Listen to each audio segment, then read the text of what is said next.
Hello friends, இன்றைக்கி பார்த்திங்கன்னா சூப்பரான அப்பம் தான் பார்க்க போகிறோம். இது வந்து அரிசியில் பண்ணுறது, கோதுமை மாவுலேயும் பண்ணியிருக்கிறத நான் வந்து ஏற்கனவே போஸ்ட் பண்ணியிருக்கேன். ஸோ அதோட லிங்க்கையும் நான் டிஸ்கிரிப்ஷனில் தரேன், செக் பண்ணுங்கள். இது வந்து பார்த்திங்கன்னா பண்டிகை நாட்களில் அரிசி ஊற வச்சு நம்ம பண்ணுறது ரொம்ப நல்லது. இப்போ பார்த்திங்கன்னா ஒரு கப் அளவுக்கு நம்ம அரிசி எடுத்துட்டோன்னா 1/4 டம்ளர் அளவுக்கு நம்ம வந்து உளுந்து சேர்த்து அதை நல்லா களைஞ்சி ஊற வச்சுக்கணும். பச்சரிசி தான் நான் வந்து எடுத்துருக்கிறேன். அதுதான் பார்த்திங்கன்னா சுவாமிக்கு நைவேத்தியம் பண்ணுறதுக்கெலாம் நல்லது. இப்போ இதை நல்லா களைஞ்சிட்டு ஊற வச்சிடலாம். இது ஒரு 2 மணி நேரம் ஊறினாலே போதும். 2லேருந்து 4 மணி நேரம் ஊறலாம். இப்போ ஊறினதை நான் வந்து அரைச்சிக்கிறேன். கொஞ்சமாக தண்ணி சேர்த்து அரைச்சிக்கோங்க. நிறைய தண்ணி சேர்த்தா ரொம்ப தண்ணி ஆயிடுச்சுனாலும் நீங்கள் கவலைப்பட வேண்டாம். அந்த கன்சிஸ்டன்சி அட்ஜஸ்ட் பண்ணுற மாதிரி நீங்கள் வந்து கோதுமை மாவு வந்து சேர்த்துக்கோங்க. இப்போ நான் இதை அரைச்சிட்டு நான் உங்களுக்கு காமிக்கிறேன். இது கூட வந்து நம்ம துருவின தேங்காய்லாம் சேர்த்து பண்ணும் போது ரொம்ப டேஸ்ட்டாக இருக்கும். இப்போ நான் கொஞ்சமாக தண்ணி சேர்த்து இதை நல்லா வந்து அரைச்சிட்டு வந்துக்கிறேன். இப்போ பார்த்திங்கன்னா நல்லா ஸ்மூத்தாக அரைச்சிக்கணும், அப்போ தான் வந்து நல்லாயிருக்கும். அரைச்சதை நம்ம ஒரு பாத்திரத்தில் ட்ரான்ஸ்ஃபர் பண்ணிவிட்டு இப்போ தேங்காய் துருவி வச்சுருக்கிறதையும் நம்ம சேர்த்துடலாம். தேங்காய் நிறைய சேர்த்திங்கன்னா சாப்பிட்றதுக்கு நல்லாயிருக்கும்.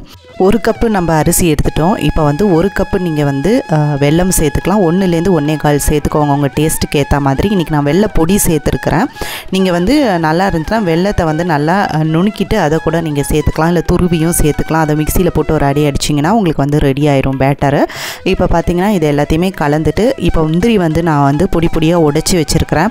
இப்படி சேர்த்திங்கன்னா ஒரு இதுலேயுமே உங்களுக்கு வந்து அப்பத்துலேயும் உங்களுக்கு வந்து முந்திரி கிடைக்கும். இது மாதிரி பொடி பொடியாக நறுக்கி சேர்த்துட்டு இதையும் நல்லா மிக்ஸ் பண்ணிக்கலாம். நம்ம மிக்ஸ் பண்ணிவிட்டு எண்ணெய் வந்து நம்ம காய வச்சுட்டு அதில் வந்து ஊற்றி எடுத்தோம் அப்படின்னா சூப்பரான அப்பம் வந்து ரெடி ஆகிடும். நல்லா இதுவே வந்து உப்பி வரும். உங்களுக்கு நான் உங்களுக்கு காமிக்கிறேன் பாருங்கள். சிம் ஃப்ளேமில் வச்சுட்டு தான் நீங்கள் பண்ணணும்.